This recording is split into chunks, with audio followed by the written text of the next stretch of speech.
안녕하십니까. 영화 제작사 명필름 대표 심재명입니다. 저는 국어국문학과 82학번 동문이기도 합니다. 여러분 반갑습니다.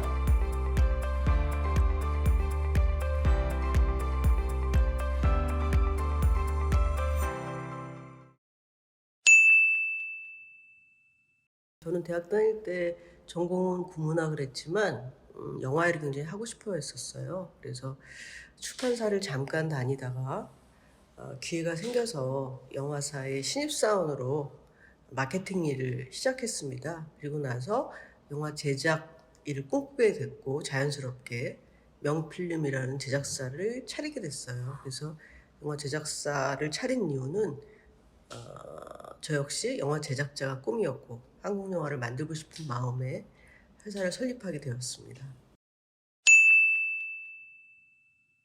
즐거웠던 점은 저희가 만든 45편의 영화가 관객들하고 만나서 좋은 평가를 받고 칭찬받고 또 뭐 상을 수상한다거나 그런 것도 좋았지만 가장 보람 있었던 것은 우리가 만든 영화의 어떤 주제나 또 의도 이런 것들을 정확히 파악해 주시고 그것을 평가해 주시고 많은 이야기를 나눌 때 그럴 때가 이제 즐거웠고요.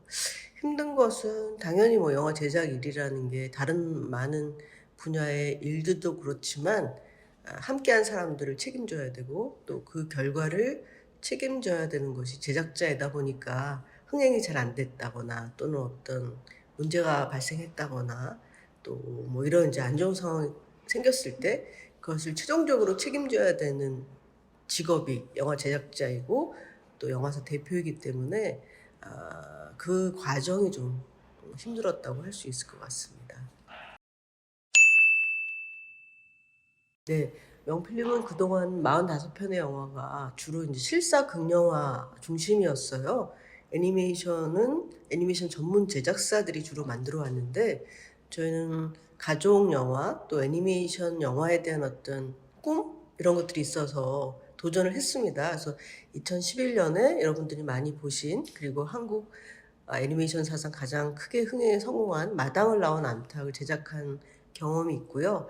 그리고 그때 이제 경험을 경험 삼아서 두 번째 테일이라는 그 애니메이션을 작년에 개봉을 했는데 흥행 성적은 코로나 팬데믹 때문에 마당을 나온 암탉만큼 되지는 않았지만 영화에 대한 완성도 또 평가 이런 것들을 많이 해주셔서 말씀하신 대로 그 한국 대한민국 콘텐츠 대상 대통령상뿐만 아니라 뭐 애니메이션의 칸 영화제라 할 수 있는 안시 국제 애니메이션 영화제에서 심사위원 특별상을 받는다거나 그동안에 한 국내외에서 7개 정도의 상을 수상했거든요. 그래서 흥행 성적은 아쉬웠지만 그런 식의 이제 수상의 기록들이 영화를 고생해서 만든 저희들한테 큰 힘이 되었던 것 같고요. 또 이렇게 평가해 주시는 것에 대해서 보람과 감사의 마음을 갖고 있어요. 그래서 저희는 또 내년부터 다시 세 번째 장편 애니메이션을 준비 중에 있거든요. 세 번째 애니메이션 제작하는데 또 테일의 여러 수상의 결과가 큰 힘이 될 것 같습니다. 영화의 효능에 대해서는 굉장히 2시간을 현실에 있고 엔터테인먼트적인 측면, 굉장히 오락적인 쾌감을 만끽하게 하는 그런 이제 기능도 있고 또 어떤 영화는 삶을 돌아보고 또 현실을 생각하고 나 자신을 들여다보는 그런 또 어떤 촉매 역할을 하는 영화도 있고 여러 가지 경우가 있는데 저 같은 경우에 좋은 영화란 물론 영화적 완성도 거기서 완성도라는 건 영화의 재미나 의미도 뛰어나야 하지만 결과적으로는 영화를 보고 나와서도 오랫동안 그 영화의 어떤 기억을 다시 되새기고 또 곱씹고 그리고 영화의 의미를 많이 얘기하는 그런 영화가 좋은 영화라 생각이 들고요. 그것은 그 영화가 어떤 메시지가 됐든 한 사람의 마음에 오랫동안 기억에 남는 그런 영화가 좋은 영화라 생각하고 또 그런 것이 어떻게 보면 영화의 메시지 측면에서 중요한 건 아닌가라는 생각을 합니다. 영화 제작자는 사실 작가나 감독처럼 직접 창작을 하는 사람은 아니에요. 하지만 창작자와 그다음에 그 창작물을 가능하게 하는 자본을 연결시켜 줄 수 있는 그런 역할을 하거든요.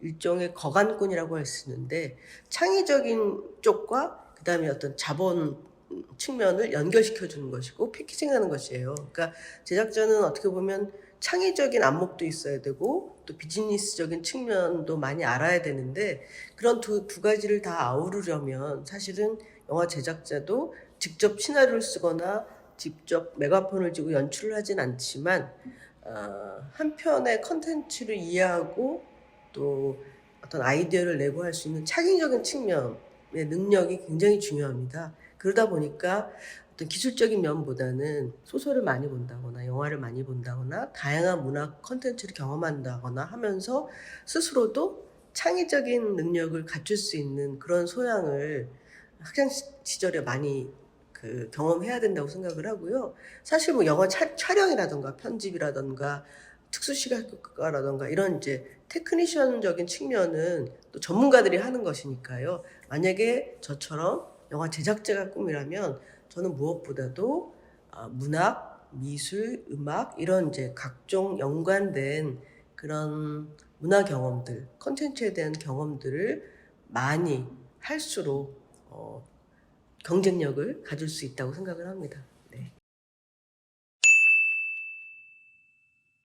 실제 뭐 일어나는 일에서도 예를 들면 뭐 저희가 만들었던 우리 생애 최고의 순간이라는 여자 핸드볼 선수들의 이야기는 2004년 그 당시 아테네 올림픽 경기를 보고 그 선수들의 사연이 궁금해서 이걸 영화로 만들어야 되겠다라는 생각을 했고 또뭐 마당을 나온 암탉 같은 경우는 원작 동화를 접하고 또 이 이야기를 영화를 만들어야겠다는 생각을 했고 또 뭐가 있을까요? 뭐 어떤 저희가 만든 영화 중에는 실제 우리 현실에서 일어난 일을 뉴스로 보고 또 기사로 접하고 사람들의 반응을 보면서 이걸 영화로 만들어야 되겠다 생각하니까 굉장히 다종다기합니다. 어떤 것은 뉴스, 어떤 것은 뭐 책, 어떤 것은 뭐 다른 영화, 드라마, 음악 이런 식으로 그래서 다양한 컨텐츠들을 접해야 되고요. 또 컨텐츠를 접하는 것뿐만 아니라 그것을 바라보는 인식의 수준, 능력 이런 것들이 좀 있어야 된다고 생각해요. 그래서 매사 저는 아직은 현재는 또 많이 젊은 관객들이나 젊은 층의 트렌드를 쫓아가기에는 이미 너무 나이가 들어서 또 많이 힘들기도 하지만 이 일을 하고자 하는 사람들은 그런 식의 어떤 현실에 대한 관심, 호기심 그리고 또 트렌드를 놓치지 않으려고 하는 어떤 감성이나 감각 그런 것들을 갖추고 있는 분들이라면 좋은 컨텐츠, 좋은 영화를 만들어낼 수 있는 능력을 갖췄다고 볼 수 있을 것 같습니다.